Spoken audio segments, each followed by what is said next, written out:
Have you ever thought of connecting your mind to someone else's mind so that you two could communicate? I thought so. You know what? There is a similar thing happening in the quantum world.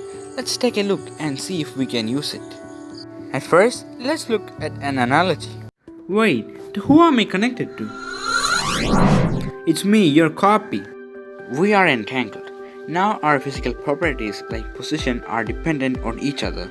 If he goes to the right, I'll go too, and if I go to the left, he would go left too.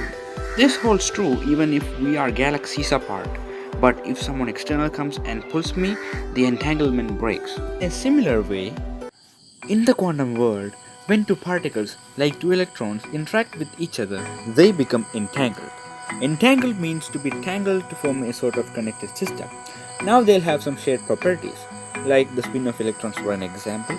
Measuring the property of one particle would help us predict the property of the other particle. Sounds easy, right? But there's a problem. In the quantum world, the particles are said to be in a state of superposition. I'll explain. Meet me and entangled me. We'll hide in different places. Find us. These are our possible hiding spots. But since you can't define a definite position for me, there is a probability of finding me in all these places at the same time. Now you have found me, I get a fixed position, and I'll be able to tell where the other me would be. Just like that. In the quantum world, the particles don't have a fixed state or position. There is a chance of finding a particle at different states at the same time, and the final state would be a sum of different states. This is because even though particles are not waves, they act like waves, more observable at a quantum level. Particles, just like waves, can be all over the place until we measure the states, which is when the wave collapses and the particle takes up one state.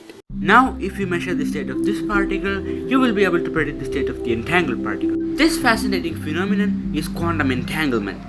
What about the mind thing?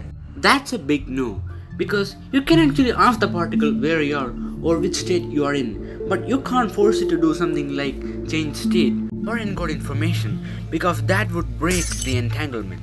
How entanglement holds is a long thought question. Some said that the particles would send information faster than light. Einstein opposed this and called it spooky accelerated distance because it opposed his theory of relativity, which said nothing travels faster than light. Some said that the particles would store information before getting separated. But why did we define it? Well, you can entangle two quantum bits and store information in superposition and compute faster, and more. Whatever happened, the future of quantum entanglement looks bright.